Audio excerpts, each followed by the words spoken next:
और इस वक्त एक और बड़ी खबर आपको बता दें, जहां पर ईरान और इजराइल की लड़ाई में अमेरिका की अब पूरी तरीके से एंट्री हो चुकी है। ईरान के इजराइल पर हमले की प्लानिंग की खबरों के बीच अमेरिका के राष्ट्रपति जो बाइडेन ने ईरान को खुली चेतावनी दी है। उन्होंने ईरान को इजराइल से दूर रहने की धमकी दी है और साफ तौर पर कहा है कि इजराइल की सुरक्षा की जिम्मेदारी हमारी है।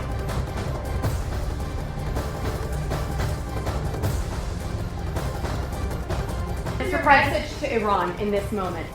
We are devoted to the defense of Israel. We will support Israel. We will help defend Israel, and Iran will not succeed.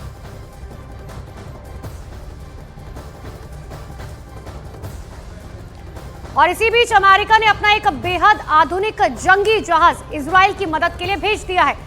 America का यह युद्धपोत खतरनाक मिसाइलों और एडवांस रडार सिस्टम से लैस है। अगर युद्ध होता है तो अमेरिका का जंगी जहाज इजराइल की काफी मदद कर सकता है, जो जानकारी अब तक मिल रही है। अमेरिका का ऐलान, इजराइल से ईरान जो है वो पूरी तरीके से दूर रहे।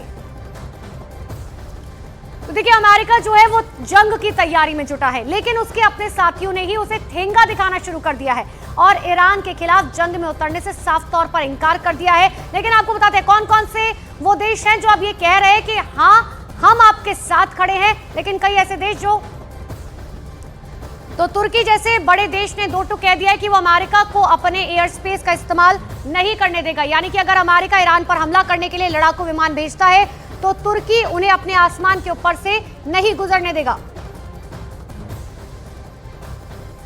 इतना ही नहीं, देखिए तुर्की का यह भी ऐलान है कि जब वो अमेरिका की तरफ से जो है जो भी हमले किए जा रखे हैं उनका जवाब सीधे तौर पर देगा।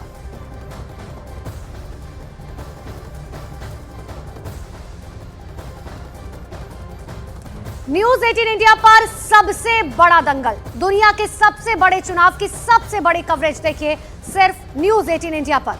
न्यूज 18 इंडिया के पास ताकत है देश के सबसे बड़े नेटवर्क की।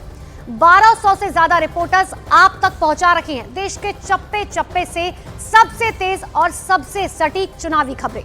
मतदान के पहले चरण से लेकर 7वें चरण तक, यानी कि 19 अप्रैल, 26 अप्रैल, 7 मई, 13 मई, 20 मई, 25 मई, 1 जून तक दिखाएंगे हर सीट से जुड़े हुए बड़े बड़े चेहरे, जनता का मूड और सियासी उठापटक।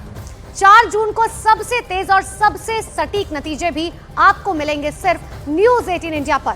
याद रखिए, चुनाव मतलब न्यूज 18 इंडिया।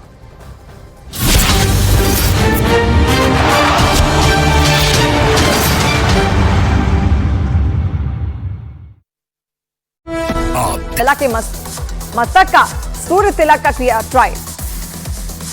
लोकसभा चुनाव का टिकट नहीं मिलने से पूर्व सांसद सरफराज आलम मंच पर रो पड़े। अपनी जगह अपने छोटे भाई को टिकट दिए जाने से नाराज। लालू और तेजस्वी पर भी साधा निशाना।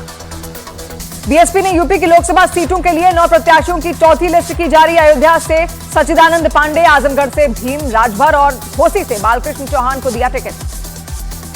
कांग्रेस नेता जीतू पटवारी का बीजेपी पर बड़ा हमला। बोले, देश का मुद्दा राम मंदिर और धारा 370 नहीं बल्कि महंगाई और बेरोजगारी है। मुद्दों से भटका रही बीजेपी।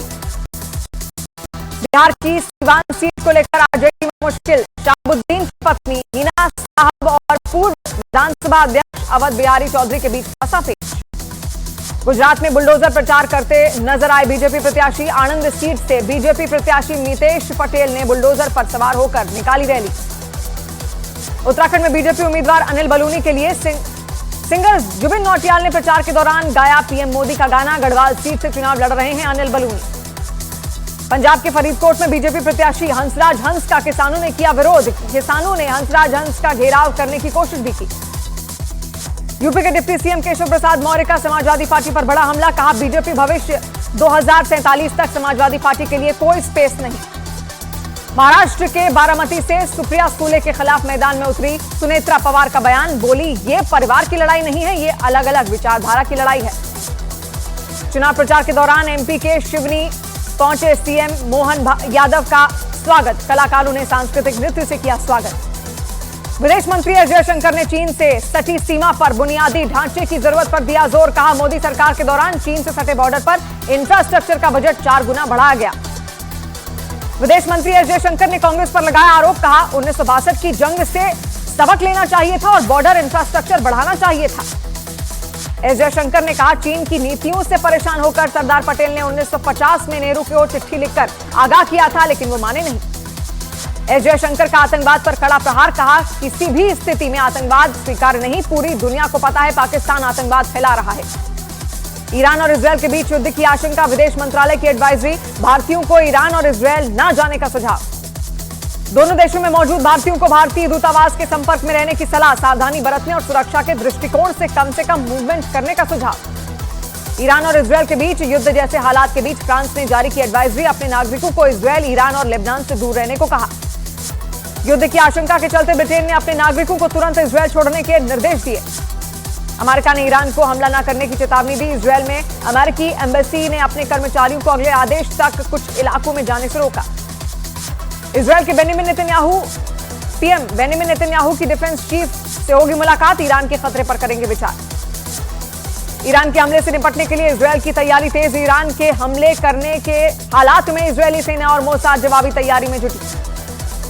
अमेरिका के राष्ट्रपति जो बाइडेन ने इजरायल का समर्थन करने का ऐलान किया, कहा, हम इजरायल की रक्षा के लिए समर्पित हैं। इजरायल ईरान तनाव के बीच अमेरिका ने इजरायल के तट पर भेजा अपना एडवांस युद्धपोत, युद्ध के दौरान इजरायल को मिलेगी मदद। लेबनान का इजरायल पर लगभग 40 रॉकेट दागे गए, इजरायली एयर डिफेंस सिस्टम ने रॉकेट को हवा में ही नष्ट किया। तिहाड़ जेल सूत्रों के मुताबिक 15 अप्रैल को भगवंत मान जेल में बंद अरविंद केजरीवाल से मुलाकात कर सकेंगे। 15 अप्रैल को केजरीवाल की न्यायिक हिरासत पूरी हो रही है। राउज एवेन्यू कोर्ट ने के कविता को 15 अप्रैल तक सीबीआई कस्टडी में भेजने के आदेश दिए। सीबीआई ने के कविता की 5 दिन की कस्टडी की मांग की। खालिस्तान समर्थकों और आतंकियों से गठजोड़ वालों पर एनआईए का शिकंजा, पंजाब में नामित आतंकवादी रमनदीप सिंह उर्फ रमन की अचल संपत्ति जब्त की गई। दिल्ली एयरपोर्ट से केजीएफ यानी खालिस्तान जिंदाबाद फोर्स का आतंकी प्रभरीत सिंह गिरफ्तार, जर्मनी से आतंकियों की भर्ती और सहायता करने का मॉड्यूल चला रहा था।